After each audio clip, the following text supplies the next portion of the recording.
Boletín de Población de las Naciones Unidas. La terminación de la transición de la fecundidad. Edición especial.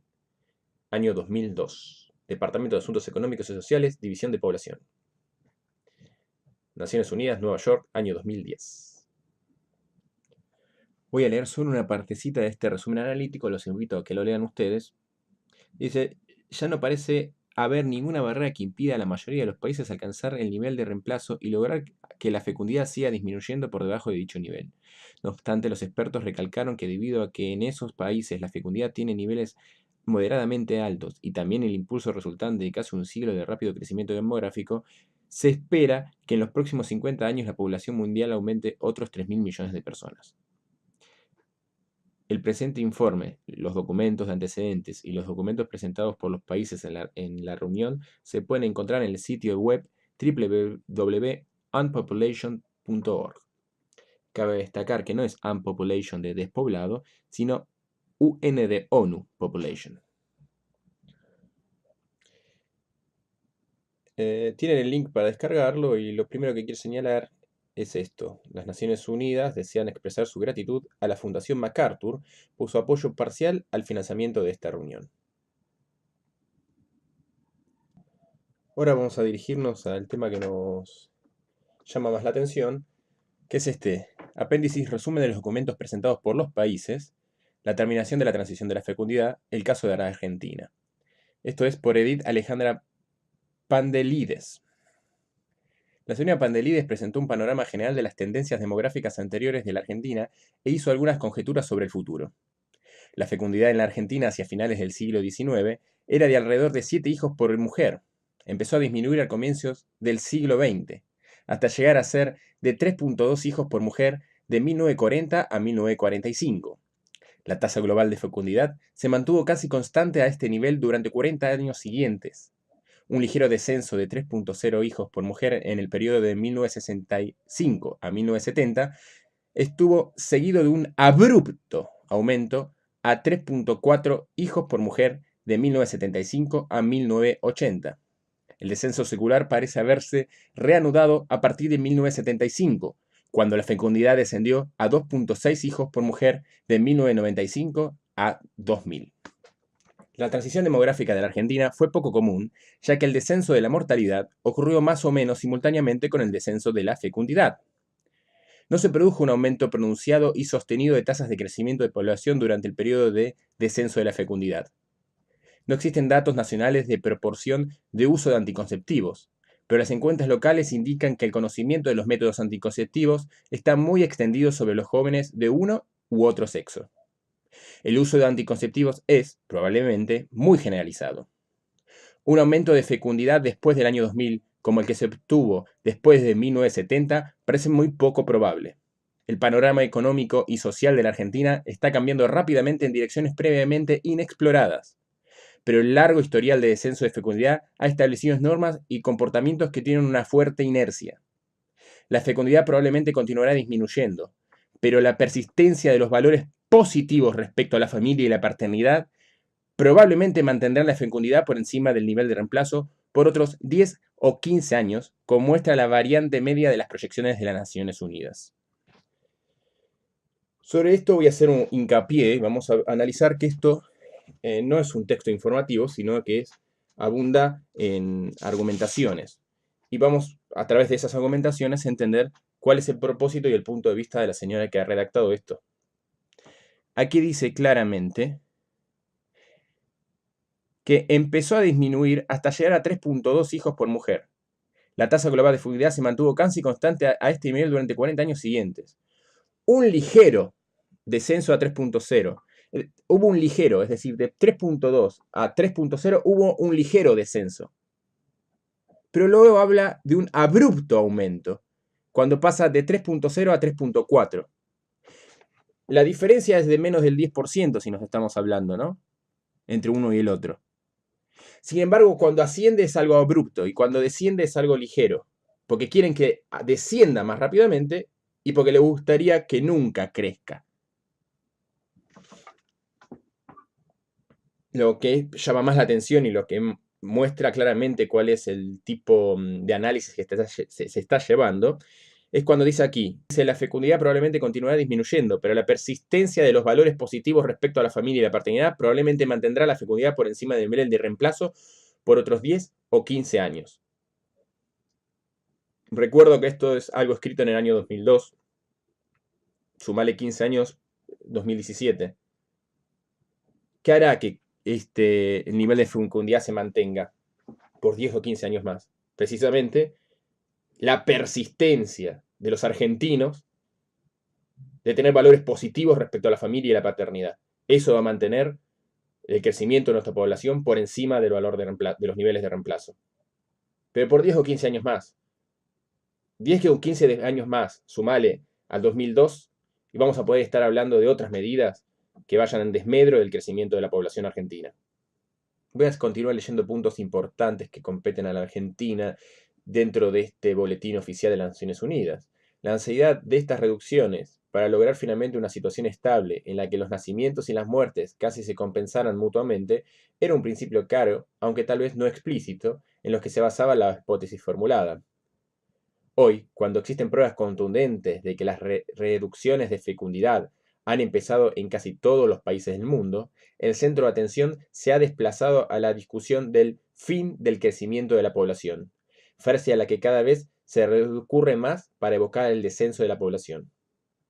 Vemos aquí la cita y notamos los autores que ya habían vaticinado que este crecimiento que los neomalthusianos, a este crecimiento al que temían los neomalthusianos, en realidad a algún punto iba a detenerse y iba a empezar a descender el crecimiento de la población. Pero esto, como una suerte de profecía autocumplida, no fue algo natural, sino que fue influenciado por los mismos neomalthusianos, que quizás algún día les comentaré cómo, cuándo y por qué. Los resultados de las últimas proyecciones de población se interpretan en el sentido de que son inevitables nuevas reducciones de la fecundidad en cada población, y se presta a escasa atención al hecho de que, aún en el caso de que se produzcan las reducciones proyectadas, la población mundial seguirá aumentando a niveles sin precedentes, y lo que es tal vez más importante, la mayor parte del crecimiento de la población prevista se concentrará en regiones concretas, con lo que se mantendrá la heterogeneidad de las dinámicas de población en el planos regionales, nacionales y subnacionales durante muchos decenios.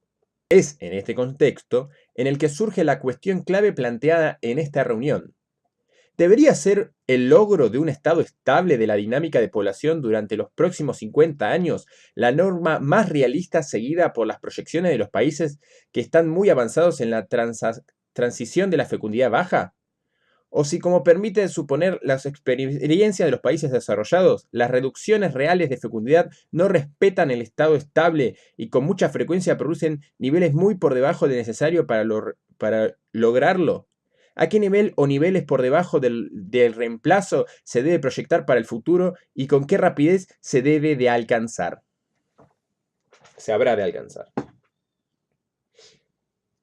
Acá claramente, y si uno lo lee, va a ver que esto está escrito por neomalthusianos.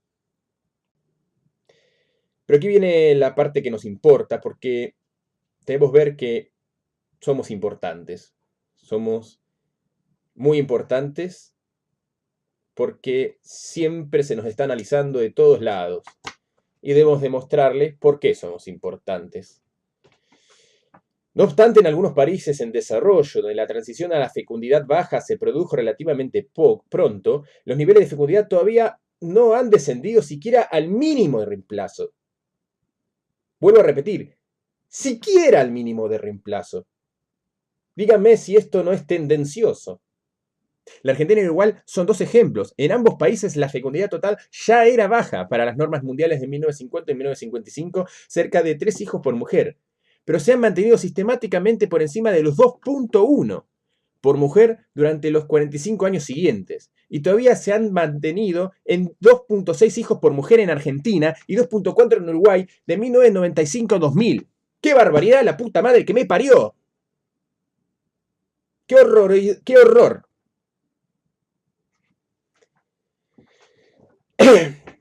Ni los altos niveles de inflación, las recesiones, la guerra, el grado de instrucción relativamente alto, ni las tasas relativamente altas de participación de la mujer en las fuerzas laborales han producido niveles por debajo del reemplazo en la Argentina. La posibilidad de que en ambos países continúen estas excepcionales tendencias de fecundidad en el futuro y de que representen modalidades que se puedan repetir en otros países. Válgame Dios, que no nos copien. En particular en América del Sur, es algo que no se puede prever fácilmente dada las pruebas actuales. Aquí vemos las tablas, como se van fijando cómo fuimos creciendo, nuestro máximo y nuestro mínimo de crecimiento poblacional. Estiman entonces para el año 2050, si todo sigue así, que vamos a ser 54 millones y medio de argentinos. Qué horror para ellos. Los países con fecundidad intermedia.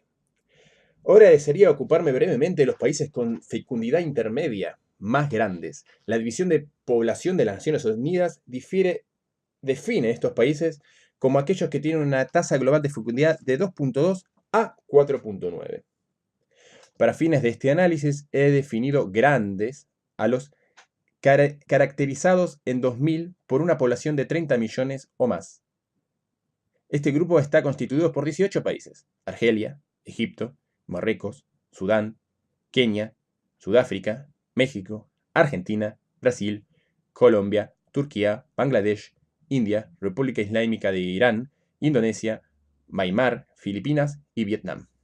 Y tiene una población total de 2.260 millones o el 46% de la del mundo en desarrollo y el 63% si se excluye a China.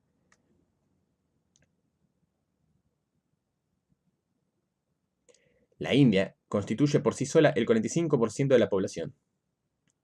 Para fines analíticos, añadiré otros 3 países grandes de fecundidad alta para formar un grupo ampliado: Nigeria, República Unida de Tanzania y Pakistán. Así ampliando, el grupo de 21 países representa el 53% de la población del mundo en desarrollo, 72% si se excluye a China, y la India constituye el 39% del total. 13 de los 21 países examinados aquí parecen tener bastantes probabilidades de alcanzar la fecundidad por debajo del nivel de reemplazo, bastante cerca del año 2050.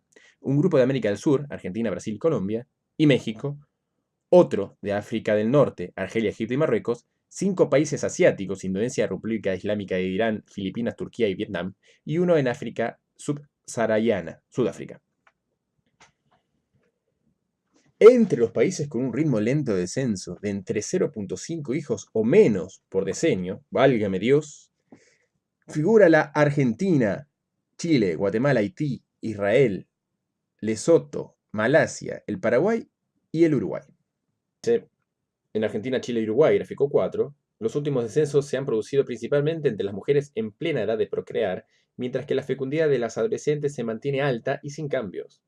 La distribución por edad de la fecundidad en estos países indica que la fecundidad se sigue concentrando en la población joven, aunque las últimas estimaciones muestran un aumento de la fecundidad entre las mujeres de 35 años en adelante, mientras que los grupos de entre 20 y 24, 25 y 29, pero no el de 15 y 19, la fecundidad ha disminuido. Aquí dice: el aumento de la fecundidad en edades más avanzadas, 35 años, por ejemplo, junto con una caída en las edades más jóvenes, entre los 20, 24, 25, 29, puede ser indicio de una recuperación de los nacimientos anteriormente postergados. Es decir, la madre de 35 nunca pensó de no ser madre. No es que perdió el valor positivo respecto a la familia y a la paternidad, sino que postergó su reproducción a una edad donde pueda consolidar un matrimonio o una familia con mejor nivel económico. Entonces, mientras fue joven no se reprodujo a propósito, pero siempre pensó en ser madre. Dice: fenómeno observado en varios países europeos, es decir, Argentina, Chile y Uruguay, han mostrado comportamientos similares a los países europeos, donde la juventud no se reproduce mientras es joven, y se reproduce ya cuando está consolidada su casa, su auto, ya tuvo su veraneo a Miami. Todo lo que ya vamos a ver, o si no es que ya lo comenté antes, con respecto a las tácticas que Malthus hablaba sobre el control natural del crecimiento de la población mediante una restricción moral. El matrimonio y la anticoncepción.